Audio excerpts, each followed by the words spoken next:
Welcome into Four Verts, where we talk NFL all day, every day on the channel. My name is Harrison Graham. I'm going to start doing this every single year. We already did it with quarterbacks. Now I'm going to do my first ever NFL head coach rankings for all 32 active head coaches. 32 all the way to 1. Let's go ahead and jump on in. Kellen Moore at number 32 with the Saints. Look, just won a Super Bowl as an offensive coordinator, but I do sometimes give pause when a guy who's interviewed for jobs for several years doesn't get one for a while, so obviously we'll have to wait and see. And that's true with all these first-year guys. Brian Schottenheimer, I have no idea if he's going to be any good. I think the Cowboys have some pieces to work with, but let's face it, if he hit the open market, he probably would not have been hired as a head coach, probably not even as an OC, so really you could argue he's 32 here. Liam Coen at 30, the Jags head coach. We know he's a good offensive coordinator. Can he be a good head coach? That press conference didn't inspire a ton of confidence, but neither did Nick Sirianni's, and he's been to 2 Super Bowls. Okay, Aaron Glenn at 29. He's got a lot of characteristics I like. Leadership skills, Dan Campbell raved about him a lot, but first-time head coach going to the Jets, who don't exactly have a rich history in recent years, so again, we'll have to wait and see, and that is what I want to mention here. If you are a first-time head coach, regardless of how high I am on the hire or on how low I am on the hire, you start at the bottom. Now, the 2 exceptions in this cycle, who we'll get to a little bit later, Mike Vrabel, Pete Carroll, they've been head coaches before, so they don't have to be at the bottom. Ben Johnson at 28. I do like him the best out of the first-year guys, but again, it's all projection. We'll have to see how it all shakes out. Okay, Brian Callahan, 27, entering year 2 in Tennessee. Year 2, year 3? Can't remember now. It might actually be year 3. I just don't know what to make of this guy. He was the Bengals OC under Zach Taylor, wasn't even calling the plays, through a couple years in Tennessee, haven't exactly shown much, but now he's got Cam Ward, so maybe he takes off, but feels like a big year for him. Dave Canales at 26, thought he did some good things last year, getting Bryce Young somewhat back on track. We'll see how it goes moving forward, but, second-year guy that won 4 or 5 games his first year, it's, the jury's still out. I think that's true with Raheem Morris as well. There's a lot of characteristics you like. Sean McVay raved about him as a leader and as his DC with the Rams. I thought Atlanta underachieved in a lot of ways last year, so we'll see what year 2 has in store. Jonathan Gannon at 24. I feel like he's had the Cardinals play pretty scrappy. Remember a couple of years ago, everybody was like, oh, they're going to get the number 1 pick. They're terrible. Because Kyler missed most of the year. That roster wasn't very good. And remember, they won like 5 or 6 games, and it was like, wow, this team's like pretty competitive. And then last year, I think they either went 7-10 or 8-9, but they were close in a lot of games. So I think he's shown to be better than people thought when they made that hire, but still a big year for him. It hasn't really sniffed the playoffs yet. Okay, Mike McDaniel at 23, definitely a coach that enters this season on the hot seat. Certainly a good offensive mind, can call plays, but I think there's reason to doubt his head coaching chops at this point in time. That press conference at the end of last year when he admitted, yeah, guys would show up late to practice and we would fine them and they would still keep showing up late. It's like, A, you probably should admit that out loud, and B, it kind of tells me that they don't respect you. So I think he's a guy who could certainly get fired this year. Same with Brian Daboll. Now, I like Brian Daboll. I think he's had less to work with in New York than Mike McDaniel has. Certainly the Daniel Jones thing did not play out. The worst thing that happened to Brian Daboll is his first year, he actually had Daniel Jones play like a competent quarterback. So what does Joe Schoen do? He gives him $160 million. Daniel Jones regresses back to what he had been before, which is not very good. And, that's cost Daboll here. But they're still there, still have a chance. They draft Jackson Dart, sign Russell Wilson. We'll see what they can do this year. Okay, Mike McDaniel at 21. I really like this guy. You're starting to enter the territory when you go through this rankings, like, wow, I think there's a lot of pretty good coaches. But jury's still out. Did go above 500 in his first year. Makes the OC change to Clint Kubiak this year. Quarterback change too. They go from Geno to Sam Darnold. We'll see how that works out. But there's no question about his defensive chops. He seems to be a pretty good leader too. Comes from that Harbaugh tree, so not shocking to hear that be the case working under Jim and John Harbaugh. I think he's a big arrow up guy among the guys we've talked about so far. Okay, who is going to be the first coach to be fired this year? We've already talked about a couple. Mike McDaniel, Brian Daboll, they're 2 guys that, if you look at the betting odds, would be high on that list. if you have a prediction for me, let me know in the comments section. Shane Steichen could certainly fit that bill as well. Like Brian Daboll, I actually think this guy as an offensive coach is pretty good. The question is he a head coach or is he a coordinator? There were some kind of cracks last year, Mike McDaniel-esque, where, he admitted some stuff, and you're like, is that a leader? Is that a head coach? We know he's a good play caller. We know he can design offense. He had Jalen Hurts in the MVP race a couple of years ago before taking the Colts job. With Gardner Minshew, almost made the playoffs. The Anthony Richardson thing hasn't worked out, but I don't really think that's on Steichen. If you can't complete a 4-yard out route, what are you supposed to do as a coach? So we'll see if he can get Richardson going or if Daniel Jones can at least be serviceable. If he has Daniel Jones playing like at least a, serviceable starter and they win 7-8 games this year, I'm like, okay, like that's pretty impressive to me. But as long as they have these limited quarterbacks, there's only so much you can do. That's why I kind of look at him and Brian Daboll and I'm like, I think they're better than what, the general public thinks. Okay, Todd Bowles at 19. Again, you're entering a range. I like Todd Bowles. I think he's a fine to good head coach. I think he's an excellent defensive coordinator. But this is not like Dennis Allen or Matt Eberflus, right, where they're not head coaches. Like you're not going to win no matter what with them as your coach. Todd Bowles, I think you can be a winner. They've consistently won in Tampa under him. They're in the playoffs every year. I do think it's fair to question, can you get over the hump? Can he win a Super Bowl? I think a lot would have to go right for that to be the case. And what keeps happening now? They keep cycling through OCs because Baker's playing good ball and these guys keep getting hired. And that's kind of the downside of having a good, not great, defensive-minded head coach. Okay, 18, Zach Taylor.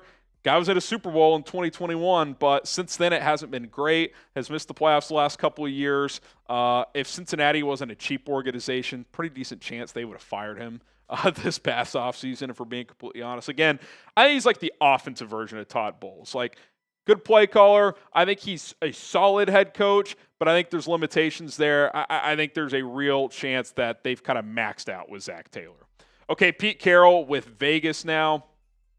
I'd probably have him higher based on his career accomplishments, but he didn't coach last year. Things are starting to slip a little bit in Seattle. He's solid. I think for the Raiders, right coach, right time, right guy, right? Because they just need stability. He's going to provide that for his age. He's still an energetic guy. Clearly not going to coach forever, but I think he's pretty good. I think he's right middle of the pack, which for the Raiders is a huge upgrade from what they've had. All right, subscribe to the channel because we react to major news out there, hit on big rumors that I think are interesting, and do segments like this where we just do rankings and list out why I think Trevor Lawrence is the 23rd best quarterback, even though my desk mate in the Chat Sports bullpen thinks he's top 15. We have fun, so hit that subscribe button. If you want daily NFL content, even during the dog days of the offseason, we got you covered, so subscribe and turn on those notifications. All right, Kevin Stefanski, I'm probably higher on him than most. I've seen this guy win Coach of the Year twice with the Browns, make the playoffs twice with the Browns, one with Baker Mayfield before Baker really broke out in this league, and a second time, Joe Flacco off the couch. Like, Kevin Stefanski knows what he's doing. I just think he is a byproduct of the Browns. I think Andrew Berry's pretty good too, their GM, but their owner's a nut. And he drafted Johnny Manziel, and he paid Deshaun Watson $250 million guaranteed. And he meddled with this draft with the Shador after taking Dylan Gabriel thing. So I think there's a real chance that Kevin Stefanski could just, after this year, if it goes south, go to ownership and be like, I want out, and then someone else hires him. Because I think he's pretty good. I don't think he's great, but I think he's a pretty good coach in this league. Okay, Mike Vrabel at 15. Kind of tough to rank him. You could certainly argue top 10, top 12. Took Tennessee to the AFC title game. Won 13 games with them one year. But the last couple of years weren't great. I'm fascinated to see how this looks because he was certainly, along with Ben Johnson, the top two candidates in this cycle. I think he's no doubt a good head coach. You're going to be competitive with him. Is he one of those guys you can win a Lombardi with? We'll see. Not many guys do. DeMeco Ryans at 14. I almost feel icky not having him higher because he goes to the Texans and they win a playoff game in 2 straight years, and they were a joke for like 5 years before he got there. So I think he's pretty damn good. I think part of this for me is I tend to lean offensive guys over defense. So that could be my personal bias coming in there, but it's my personal list. So I think he's in that we know he's good category, right? Like Mike Vrabel, we know he's good. Can he be great? Can he contend? Can he go beat Andy Reid in a playoff game? Can he, a guy like Sean McDermott has been to a couple AFC Championship games. So, I think we know D'Amico is a rock solid guy, young, energetic, relates to players. We just don't know how high that ceiling is yet, but arrow pointing up for sure. Okay, Dan Quinn at 13, and I don't think I'm overreacting to what Washington did last year because you factor in, too, he took the Falcons to a Super Bowl. So you think about this. He went to the playoffs three times with Atlanta, I think, won a couple of division championships, made a Super Bowl, did have Kyle Shanahan, so that helps. But Atlanta, not exactly, like if you ranked out the best NFL franchises, that's probably a bottom third franchise historically in the NFL. Then he goes to Washington, who's been a joke my entire life. NFC Championship first year. Now, new ownership helps, new GM helps, Jaden Daniels is awesome, that helps, but I think we do have to give credit where he's gotten to the Final Four with two franchises that aren't exactly bona fide winners. I think Dan Quinn's a pretty rock-solid coach. I think there's probably a lower ceiling there. Like, if you ask me right now, does D'Amico Ryans or Dan Quinn have a higher ceiling as a coach? I'd probably take D'Amico, but I think Dan Quinn's pretty good. Like, he's a B-plus coach in this league. Sean Payton at 12, tough ranking, right? Obviously has a Super Bowl, but it's been like 15 years. Did a really good job with Denver last year, but it's been a while since he strung together good seasons, right? Because he obviously was out of the league. His last few years with the Saints weren't great. Post-Drew Brees, last year was a good step. You go win 10, 11, 12 games again this year, maybe win a playoff game. It's like, okay, you've lofted yourself back into top 10 head coach status. And that's where I'll give Dan Campbell the benefit of the doubt. Obviously, Sean Payton's resume dwarfs Dan Campbell's. But Dan Campbell took over the Detroit Lions job, who you want to talk about a joke my entire life. They're a joke in their entire history. And they go to the NFC Championship game. Well, the year before that, they win 6 of their final 8 games, or 8 out of their final 10, can't remember. Knock off Aaron Rodgers and the Packers in freezing temperatures to eliminate them from the playoffs in Week 18. Next year, go to the NFC title game. Last year, if they didn't have 50 million injuries on defense, might have won the Super Bowl. Like, that Detroit team was that good in the regular season. So I can't have him higher than this because when he first got there, it wasn't going well. Then he changed coordinators to Ben Johnson and Aaron Glenn. They took off. Well, now those guys are gone. So we're now going to find out, is Dan Campbell that dude? If they go win 11, 12 games and make the playoffs, like, yeah, I think we can acknowledge he's really good. We know he's good, but is he really good? I think we'll find out this year. Okay, Sean McDermott at 10. He's right on the border of good and very good. I think he's like either in the top tier of the tier below elite guys or in the bottom tier of the elite guys because they win a ton.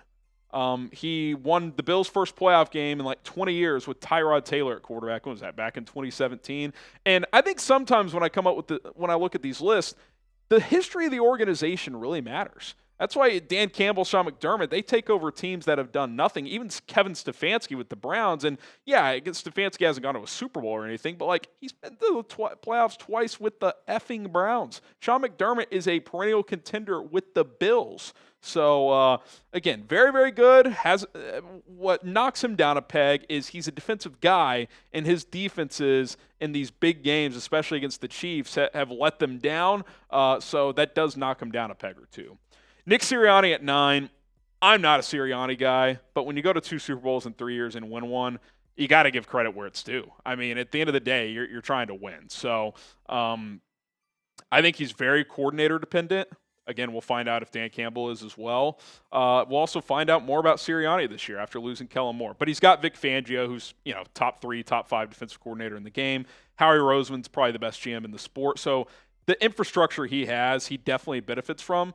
But that doesn't mean I'm going to rank him like 20. Like, you still have to go out there, coach, execute, be a leader, which clearly his teams do that. So I've got him in the top 10. I've got him at number 9. What do you guys think about Nick Sirianni? Is he overrated? Is he underrated? Is he properly rated? O for overrated, U for underrated? For me, he's somewhere in that like second tier of head coach in this league. That's where I would rank him, but I can't put him up there. I don't care that he just beat Andy Reid 40-20 or whatever it was. Like, there's no way any GM other than, I guess, maybe Howie would take him over Andy Reid. Okay, Mike Tomlin at 8. Perfect example. Sirianni's won a lot more recently. But let's just flip those situations. If you put Mike Tomlin in Philadelphia and Nick Sirianni in Pittsburgh, who has the better chance to win and be a consistent playoff team? I would say Tomlin in Philadelphia has them in the playoffs every year at least. I don't know if Sirianni, with what Philly's had, especially the lack of quarterback, is winning 9-10 games a year like Tomlin is. I think Tomlin has flaws. I think him in Pittsburgh probably should have broken up by now. Give Tomlin a fresh start elsewhere. Pittsburgh maybe go with more of a progressive, like young guy, offensive-minded guy. But that doesn't mean he's still not very, very good. Okay, Matt LaFleur at 7. Tomlin's probably got more skins on the wall, but I'll lean offense here. I think he's done a nice job with Jordan Love, who didn't play great last year, but a couple years ago played awesome. I think he's really, really, really, really good. Is he great? I don't know. But you kind of get in this bunch 6-12. You could really just kind of pick your poison. Like Eagles fans would chirp back and be like, how could you have LaFleur ahead of Sirianni? Well, LaFleur calls the plays. It's his offense. Sirianni does not. I get Tomlin's a kind of a CEO guy too, but it's his defense that they run. Okay, Kevin O'Connell at 6. This will be controversial. Hasn't won a playoff game. I think he's really good. I think if you anonymously polled NFL quarterbacks, rank the head coaches you'd want to work for, or play under, I think he'd be very high.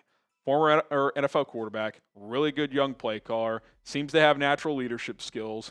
And people are like, well, he hasn't won a playoff game. Oh, he had Sam Darnold start one of those, and Kirk Cousins kind of just played like shit in the other one. And they lost to Daniel Jones and the Giants, which isn't a good look, but Daniel Jones outplayed Kirk Cousins. I mean, I don't know what to tell you. So, look, you can't put him into the top 5 yet because he hasn't won a playoff game, but he's easily the best coach to have not won a playoff game yet.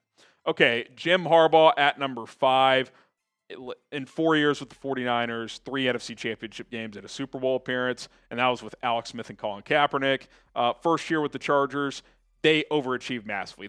Were they bad in the playoffs? Yeah, but they won 11 games. I think their over-under was 6.5 or 7.5. They were not expected to be a playoff team, and they were easily. I think him and Justin Herbert is going to be a very formidable pairing for the next, 8 to 10 years. He's in his early 60s. He'll probably coach until he's 70, 72, something like that. I'll give his brother John the edge. I think there's things about Jim I like more, but I think when it's this close, well, they played each other in a Super Bowl. John won. John's been in the NFL a lot longer. Jim had to go back to college. I'll give John the edge. Obviously, last year he went further too, but it's very close. I think you could go either way, but I'll give John Harbaugh the edge in that spot. I'll go Kyle Shanahan 3. Last year was not great, obviously, but they had a ton of injuries. They had weird shit going on. He was the offensive coordinator for the Falcons when Matt Ryan won MVP and they made the Super Bowl. That got him the Niners job. He got to a Super Bowl with Jimmy Garoppolo. They probably should have won it. Should have won or had a very good chance to win with Brock Purdy a couple years later as well. Has been to a couple other NFC championship games. I think he is the best active head coach without a Super Bowl. It's either him or Jim Harbaugh, I would say. Could hold that throne. Very good offensive mind, plug-and-play system at quarterback. If you have average quarterback, it works. I'd love to see him with like a dynamic dual threat guy. They tried that with Trey Lance. The problem is the passing part of the dual threat wasn't there with him. But I'm not selling my Shanahan stock. I think he's, if the Niners ever move on, I think it could very well be like an Andy Reid type of situation where they just couldn't quite get over the hump in San Francisco. They just kind of mutually make a change, and then he wins one elsewhere. I could definitely see that being a possibility. Okay, Sean McVay won a Super Bowl recently. That's why he gets the tiebreaker over Shanahan. Got to a Super Bowl with Jared Goff, upgrades to Stafford, gets to a Super Bowl. What I like about Sean McVay and Shanahan too, despite being offensive guys, they value defense a lot. And they're very involved in the draft. And they emphasize defense and defensive line in particular. I mean, they go get Jared Verse and the Braden Fisk kid a couple of years ago. You saw that pay off right away. They've kind of been able to transform. What's cool about McVay too, and the casual doesn't know this, he completely changed his run scheme like 3 years ago. He went from the wide zone kind of Shanahan system to he's like a power gap guy now. And he's just that smart. Just listen to him talk football. He can recite plays from like 12 years ago, but to just change your offensive philosophy, at least from a run game standpoint, just because, I don't know if it was because he felt like it or based on their personnel and it was a seamless transition, that's a pretty damn good coach. He's won a ton. He's really, really good. And then Andy Reid's still the standard. Obviously, the 3 Super Bowls. He's been to, 6 now? 3 with the 1 with the Eagles, 5 with the Chiefs. 6 Super Bowls. If he gets another one, I think he really enters rarefied air in this sport. Obviously, not a great showing last year, but I think anyone who watched that game, it's like, wow, the Chiefs couldn't block the Eagles. Only so much you can do. So there you have it. Tough. I got to say, my biggest takeaway going through this list was I think there's a lot of damn good coaches. I mean, with Todd Bowles and Zach Taylor like right at number 20, I mean, those guys are in the playoffs a good amount. I mean, Ben Johnson's got a chance to be a really good head coach. I think Aaron Glenn's got a shot. There's, if a couple of these first-year guys hit, I mean, are you talking 20 to 22 head coaches are pretty good? I think the sport's in a good spot. Even some of the guys that could get fired, like Brian Daboll, I think if he gets a second chance somewhere, he could be good. I like Shane Steichen. So I think the NFL is in a really healthy place from a QB spot and a head coach spot as well. All right, that's going to do it for my 2025 NFL head coach rankings. Chime in the comments. Want to hear what you guys think. Don't forget to subscribe either. My name is Harrison Graham. We'll see you guys soon. Peace.